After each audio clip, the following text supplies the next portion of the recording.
नमस्कार। अपने पिछले व्याख्यान में हमने बात की थी निगमों के सिविल दायित्व के बारे में। उसी चर्चा को आगे बढ़ाते हुए इस व्याख्यान में हम बात करेंगे निगमों के आपराधिक दायित्व के बारे में, यानी criminal liability of corporations. Salmond के अनुसार प्रतिनिहित दायित्व यानी वाइकेरियस लायबिलिटी के सिद्धांत के अनुसार निगमों को अपकृत्य के लिए तो दायी ठहराया जा सकता है, परंतु यही सिद्धांत यानी वाइकेरियस लायबिलिटी का सिद्धांत आपराधिक मामलों के प्रति लागू न होने के कारण आपराधिक दायित्वों के लिए इस सिद्धांत को उपयोग में नहीं लिया जा सकता। इसीलिए सामंड ने कहा है कि निगमों का आपराधिक दायित्व कुछ अपवाद स्वरूप एक्सेप्शनल होता है, आपवादिक स्वरूप का है, एक्सेप्शनल स्वरूप का ही है।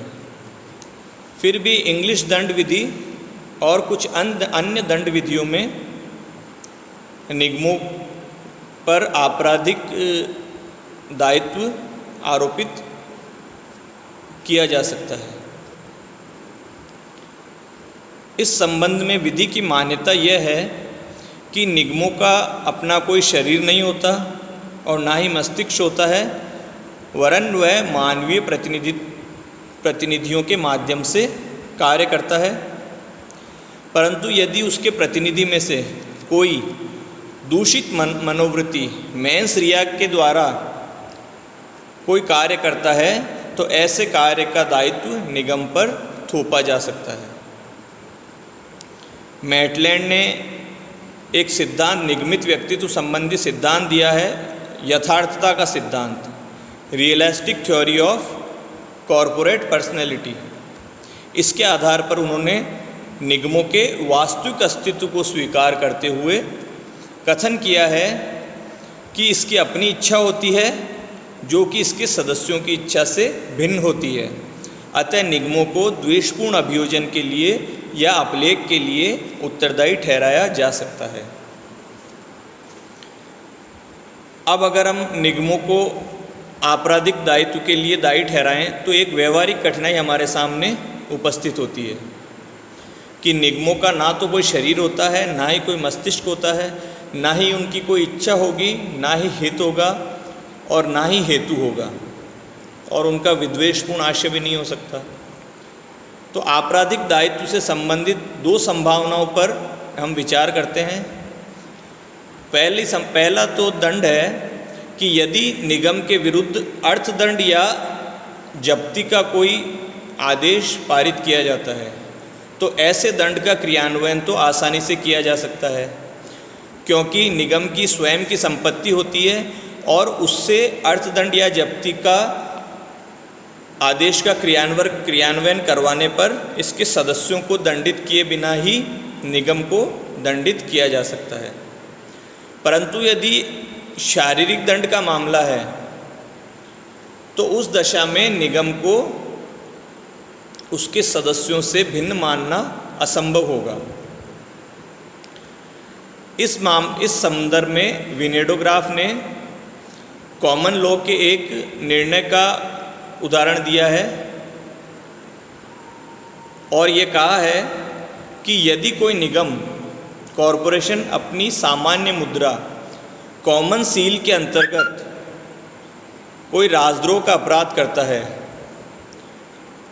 तो क्या उस सामान्य मुद्रा कॉमन सील को सूली पर चढ़ाया जा सकता है, क्योंकि राजद्रोह के अपराध के लिए फांसी की सजा ही दी जाती है। कहने का तात्पर्य यह है कि इस दशा में न्यायालय को अपने सामान्य विवेक के अनुसार कार्य करना चाहिए। इस संदर्भ में कुछ वाद उल्लेखनीय हैं, उन पर नज़र डालते हैं। इंग्लैंड का एक वाद है DPP बनाम कैंट सुसेक्स कॉन्ट्रैक्टर्स लिमिटेड।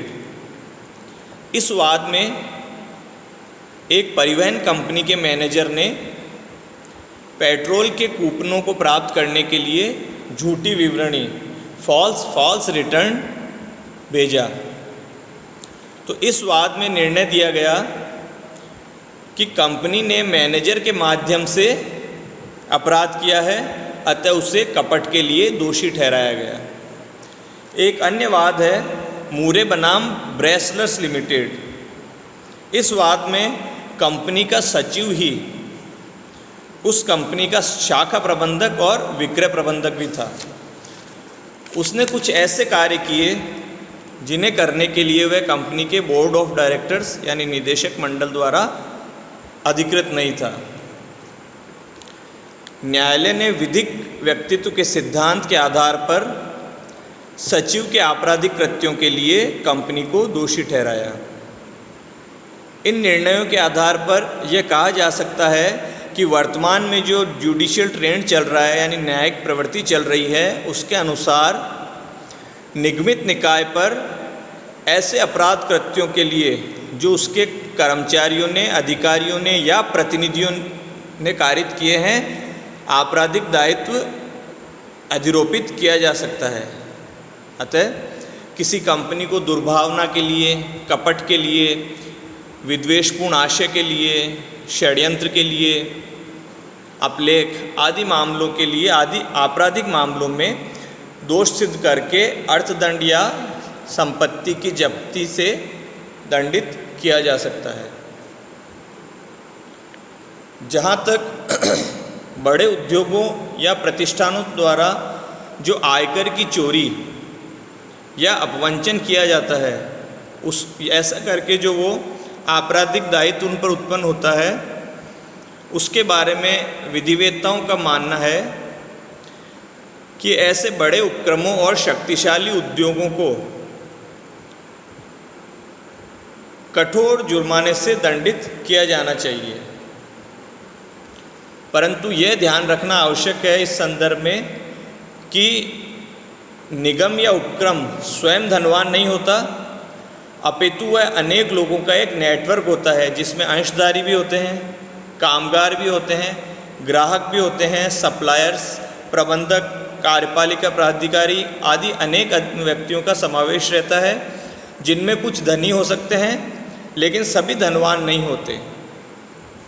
इसलिए ये कहा जा सकता है कि आयकर या अन्य किसी कर के अपवंचन के लिए, कर की चोरी के लिए निगमों या उपक्रमों पर जुर्माने के रूप में भारी धनराशि अधिरोपित करने से उपभोक्ताओं पर प्रतिकूल प्रभाव पड़ेगा।